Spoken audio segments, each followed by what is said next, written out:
बिस्मिल्लाहिर्रहमानिर्रहीम। नाज़रीन किराम, पाकिस्तान में इलेक्शन का समा है, यानी इलेक्शन करीब है, अनकरीब इलेक्शन होने वाला है, जो कि 8 फरवरी 2024 को इलेक्शन का इनेकाद होगा पाकिस्तान भर में। और कौमी असम्बली और सूबाई असम्बलियों के लिए नुमाइंदगान मुंतखब होंगे।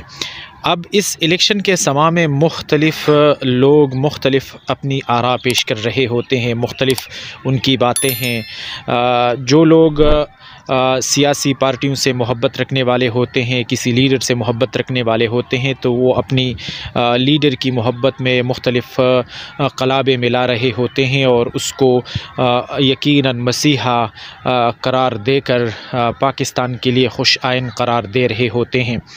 लेकिन जो बंदे किसी और पार्टी से उनका ताल्लुक़ हो और वो अपने लीडर के बारे में कोई बात करे, या पाकिस्तान में इस्लाम और मुसलमानी की या उलमा की बात करे, तो उसको मुंह से पकड़ा जाता है और उसको कहते हैं कि नहीं, ये निज़ाम जो है ये कुफ्र का निज़ाम है और इसमें आपने इस्लाम की बात नहीं करनी, मुसलमानों की बात नहीं करनी, उलमा की बात नहीं करनी, क्योंकि वोट या इलेक्शन या जमहूरियत जो है ये कुफ्र का निज़ाम है और ये सराहतन और हकीकतन एक कुफ्र है। तो इस कुफ्र में मुसलमानों का, उलमा का क्या काम, या अच्छे लोगों का, नेक लोगों का क्या काम।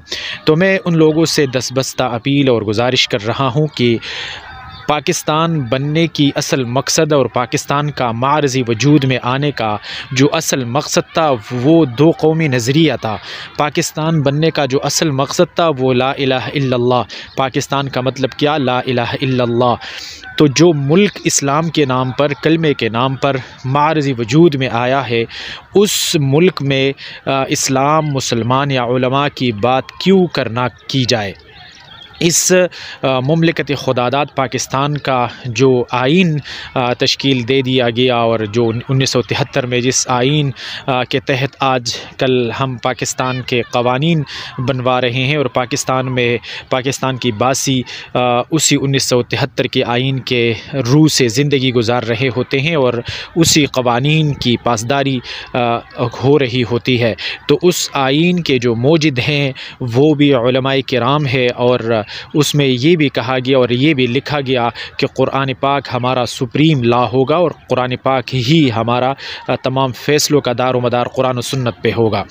तो जिस मुल्क का असल बुनियाद और मारज़ी वजूद में आना इस्लाम के लिए है, दो कौमी नज़रियों की वजह से कि हिंदू और मुसलमान दो अलग कौमें हैं, दो अलग नज़रिए हैं इनके, तो उस मकसद के लिए जिस मुल्क का वजूद में आना है उसमें इस्लाम और मुसलमानों को और उलमा की बात क्यों ना की जाए।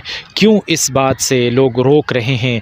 और जो लोग कहते हैं कि जमहूरियत कुफ्र है, तो मेरे प्यारे भाई, अगर जमहूरियत हकीकत में कुफ्र है, जबकि इसमें उलमा के मुख्तलिफ़ आरा हैं और मुख्तलिफ़ उलमाए किराम के इस पे तवील बहस मुबाहिसे हैं, इन पर जमहूरियत के मुतालिक वो मौजूद है। मैं इस इख्तिलाफ़ी उसमें नहीं पढ़ना चाह रहा और ना मेरे पास इतना इल्म है कि मैं इस पर गुफ्तगू कर सकूँ। मैं बिल्कुल कम इल्म अनपढ़ सा इंसान हूँ, मैं उस पर क्या गुफ्तगू करूँगा। उलमाए किराम के इस पर आरा मौजूद है। तो मैं उनसे सिर्फ़ ये गुजारिश कर रहा हूँ कि अगर आप लोग कह रहे हैं कि जमहूरियत कुफ्र है, तो उस कुफ्र में आप हिस्सा क्यों कर ले रहे हैं। ख़ुद को मुसलमान कहकर, ख़ुद को ईमानदार कहकर और ख़ुद को मसीहा करार देकर आप उस कुफ्र की तरवीज और तबलीग और आप उस कुफ्र के निज़ाम को मजबूत करने के लिए ख़ुद क्यों कदम उठाते हो, ख़ुद उस कुफ्र में मुलव्विस क्यों हो रहे हो। अगर आप ख़ुद को पारसा कह रहे हो, मुसलमान कह रहे हो, तो उस कुफ्र के निज़ाम को तो अव्वल आपको ख़ुद को भी रोकना होगा। अगर आप उलमा के लिए इस तरह की तावीलें कर रहे हो कि ये तो कुफ्री निज़ाम है, तो उस कुफ्री निज़ाम में आप क्यों कदम उठा रहे हो और आप क्यों चल रहे हो।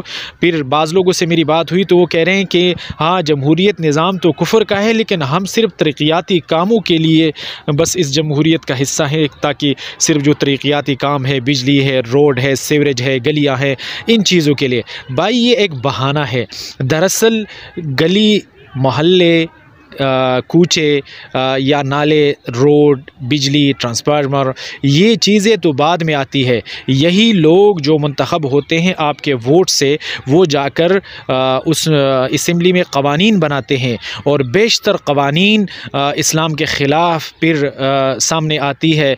और रिसेंटली एक मौलाना साहब की गुफ्तगू मैंने सुनी कि बांग्लादेश में उस वहाँ के सेनेट में एक कानून पास हुआ, क्योंकि वहाँ उलमा मौजूद नहीं है उस सेनेट में, वहाँ की पार्लियामेंट में। तो ये कानून पास हुआ कि जो औरत अपनी मर्ज़ी से जिस्म फरोशी का धंधा करना चाहती है या ये बिज़नेस करना चाहती है तो उसको, उसके लिए कोई रोक टोक नहीं होगा और कोई उन पर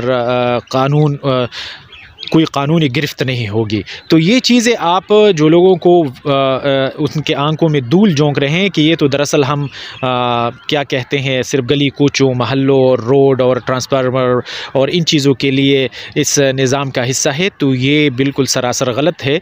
ये निज़ाम इस चीज़ का नाम नहीं है, बल्कि ये निज़ाम आगे जाकर पार्लियामेंट में बैठकर ये कवानीन बनाते हैं और उन कवानीन वो हमारे ऊपर फिर इम्प्लीमेंट होते हैं और उन कवानीन के तहत फिर हम ज़िंदगी गुजार रहे होते हैं। तो उलमाए किराम का पार्लियामेंट में होना ज़रूरी है ताकि गैर शरई, गैर इस्लामी या जितने भी पाकिस्तान के बुनियादी असास के ख़िलाफ़ कवानीन है, उन कवानीन का बरवक़्त रोकथाम मुमकिन हो सके और उन कवानीन के सामने सीसा पिलाई दीवार बनकर खड़ा रहने का एक मौका फ़राहम किया जा सके उलमाए किराम को। तो मेरी बात तकरीबन इंशाअल्लाह आप लोगों को समझ आ चुकी होगी। उम्मीद है कि आप लोग हमारे इस बात से मुत्तफ़िक़ होंगे। अगर जिसको इख्तिलाफ़ है, इख्तिलाफ़ राय रखते हैं, तो बिल्कुल शाइस्तगी के साथ और अखलाक़ के दायरे में उनको बिल्कुल इख्तिलाफ़ और इख्तिलाफ़ राय रखने का भरपूर हक़ है और हम इसका एहतराम करते हैं। हमारा कोई ज़िद, अना या इनाद नहीं है किसी के साथ। वीडियो देखने के लिए शुक्रिया, बहुत शुक्रिया। अल्लाह।